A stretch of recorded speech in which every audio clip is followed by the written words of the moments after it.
Hello friends, સ્વાગત છે તમારું મારા કિચનમાં, જેમાં આજે આપણે આ ઉનાળાની ગરમીમાં ઠંડક આપે એવું આઈસ્ક્રીમ બનાવવાના છીએ, જેમાં આપણે અમેરિકન નટ્સ અને પ્લેન વેનીલા આઈસ્ક્રીમ બનાવીશું।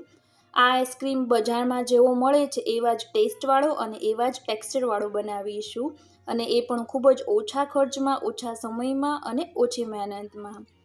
અને જો તમારા આઈસ્ક્રીમમાં બરફની કણીઓ રહેતી હોય કે બજાર જેવો એકદમ સોફ્ટ અને ક્રીમી ન બનતો હોય તો આ આઈસ્ક્રીમની રેસીપીને એક વખત ચોક્કસથી ટ્રાય કરજો, તમને બહુ જ ભાવશે।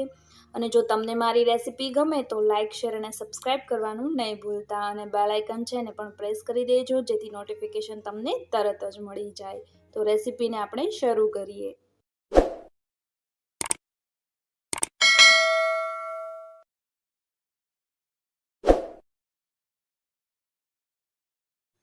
તો સૌથી પહેલાં આઈસ્ક્રીમનો બેઝ બનાવવા માટે જે કેક માટેનું વ્હિપિંગ ક્રીમ આવે છે, નોન ડેરી વ્હિપિંગ ક્રીમ, એ લીધેલું છે। પરંતુ તમારે એ ન લેવું હોય કે અવેલેબલ ન હોય તો જે અમૂલનું ફ્રેશ ક્રીમ આવે છે અથવા તો કોઈ પણ કંપનીનું તમે ફ્રેશ ક્રીમ લઈ શકો છો, જે બજારમાં તમને ઇઝીલી મળી જશે।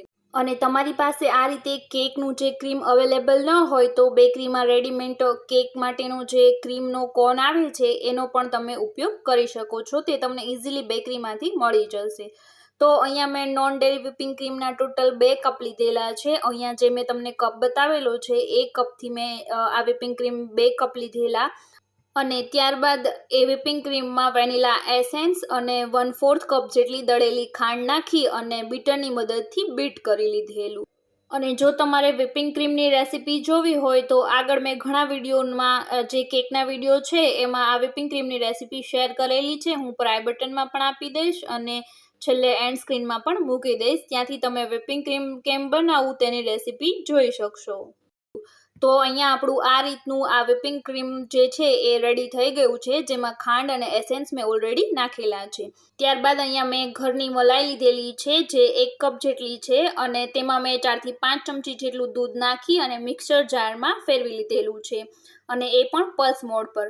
ખાસ ધ્યાનમાં રાખજો, એકસાથે મિક્સર જાર ફેરવી લેશો તો તેમાંથી બટર છૂટું પડી જશે, માટે જે પલ્સ મોડ આવે ચાલુ બંધ એ રીતે આપણે તેને બીટ કરવાની છે અથવા તો મિક્સર જારમાં બ્લેન્ડ કરવાની છે। તો અહીંયા આપણી મલાઈ પણ સરસ મજાની રેડી થઈ ગઈ છે, અને ત્યારબાદ અહીંયા જેલી લીધેલી છે, બજારમાં તમને આ રીતે ઇઝી રેડીમેડ જેલી મળી જશે, તો એ પણ મેં અહીંયા હાફ કપ જેટલી લીધેલી છે, તમે તમારી અનુકૂળતા પ્રમાણે વધારે કે ઓછી લઈ શકો છો। ત્યારબાદ અહીંયા મેં 10 ગ્રામ જેટલી બ્લૂબેરી લીધેલી છે, આ રીતનું એનું જે રેડીમેડ પેકેટ આવે છે બ્લૂબેરી એમાંથી લીધેલું છે, તમે જો ન અવેલેબલ હોય તો તેને સ્કીપ પણ કરી શકો છો। અને ત્યારબાદ અહીંયા મેં હાફ કપ જેટલી ચોકલેટ ચિપ્સ લીધેલી છે, આ ચોકલેટ ચિપ્સ મેં ઘરે બનાવેલી છે, પરંતુ બજારમાં તમને ઇઝીલી એ પણ મળી જશે, તો એ પણ તમે તમારી અનુકૂળતા પ્રમાણે વધારે કે ઓછી લઈ શકો છો। તો આઈસ્ક્રીમ બનાવવા માટે ટોટલી આપણે આટલી વસ્તુઓની જરૂર પડશે। તો સૌથી પહેલાં આપણે આ જે વ્હિપિંગ ક્રીમ છે એમાં આપણે મલાઈ એડ કરી દેવાની છે। આ વ્હિપિંગ ક્રીમમાં મલાઈ નાખવાથી આપણું જે આઈસ્ક્રીમ છે એ એકદમ ક્રીમી અને રીચ બની જશે। તો મલાઈ એડ કરી અને તેને સારી રીતે આપણે વ્હિપિંગ ક્રીમમાં મિક્સ કરી દઈશું।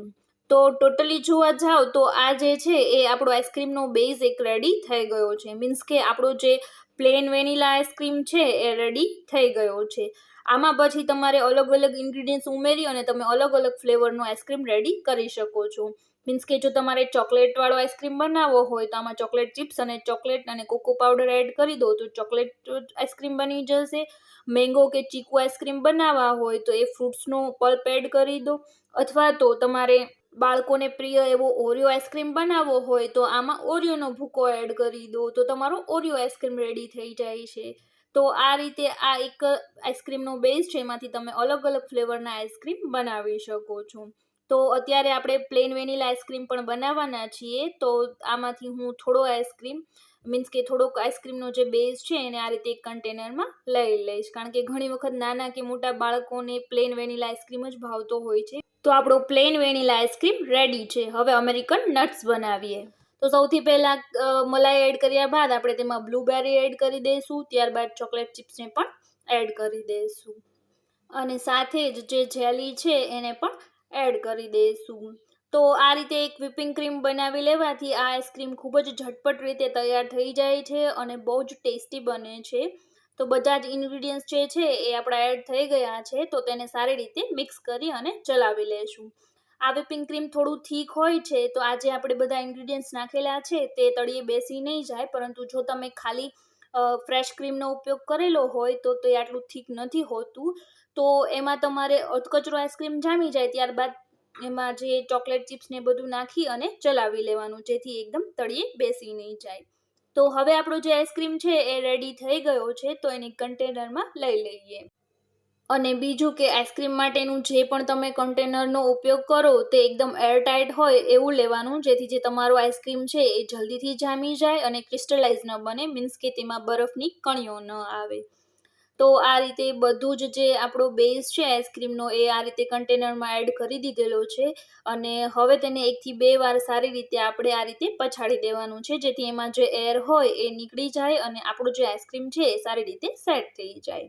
તો અહીંયા આપણા બંને આઈસ્ક્રીમ છે એ સારી રીતે રેડી થઈ ગયા છે, તો એને એરટાઇટ કન્ટેનરમાં આ રીતે લઈ અને 10 થી 12 કલાક માટે સેટ થવા મૂકી દેશું ફ્રીઝરમાં. તો 12 કલાક બાદ આપણો જે આઈસ્ક્રીમ છે એ ફ્રીઝરમાં આ રીતે સારી રીતે સેટ થઈ ગયો છે અને રેડી પણ થઈ ગયો છે. તો હવે આપણે તેને સર્વિંગ બાઉલમાં લઈ લઈશું. તો આ રીતે ખૂબ જ ઓછી મહેનતથી ઝટપટ આઈસ્ક્રીમ રેડી થઈ જાય છે. ફક્ત whipping ક્રીમ રેડી કરી અને તેમાં બધા જ ઇન્ગ્રીડિયન્ટ્સ ઉમેરી દઈએ એટલે આપણો આઈસ્ક્રીમ જે છે એ રેડી થઈ જાય છે. અને મેં આગળ કીધેલું એમ whipping ક્રીમની જગ્યાએ તમે જે ડેરી ક્રીમ આવે છે ફ્રેશ ક્રીમ એનો પણ ઉપયોગ કરી શકો છો. એને પણ મિક્સચરમાં કે બીટરથી બીટ કરી અને તેમાં બધા જે ઇન્ગ્રીડિયન્ટ્સ છે એ ઉમેરી દેશો એટલે તમારો આઈસ્ક્રીમ ઝટપટ રેડી થઈ જશે, અને એ પણ ઓછા સમયમાં, ઓછી મહેનતે અને બજાર કરતાં ઓછી પ્રાઇસમાં. તો અહીંયા આપણે ડેકોરેશન માટે જે પ્લેન વેનીલા આઈસ્ક્રીમ છે તેના પર ચોકલેટનું જે હર્શી સિરપ આવે છે એને આ રીતે કોનમાં લઈ અને થોડું ડેકોરેશન કરી દઈશું, અને બંને આઈસ્ક્રીમ આપણા સરસ મજાના ઠંડા ઠંડા રેડી થઈ ગયા છે. તો તમે પણ આ રેસીપીને ચોક્કસથી ટ્રાય કરજો. બજારમાં જે ટેસ્ટ અને ટેક્સચરવાળું મળે છે એવો જ હવે તમે ઘરે ઝટપટ રેડી કરી શકો છો. તો આ રેસીપીને એકવાર ચોક્કસથી ટ્રાય કરજો, અને તમને મારી આજની આ રેસીપી કેવી લાગી છે એ પણ મને કોમેન્ટ સેક્શનમાં જરૂરથી જણાવજો. અને સાથે જ જો તમને મારી આ રેસીપી ગમી હોય તો પ્લીઝ લાઇક કરી દેજો, શેર કરજો અને સબસ્ક્રાઈબ કરવાનું પણ નહીં ભૂલતા. અને સાથે જ બાજુમાં જે બેલ આઇકન છે એને પણ પ્રેસ કરી દેજો, જેથી જે પણ નવી રેસીપી આવે એનું નોટિફિકેશન તમને તરત જ મળી જાય.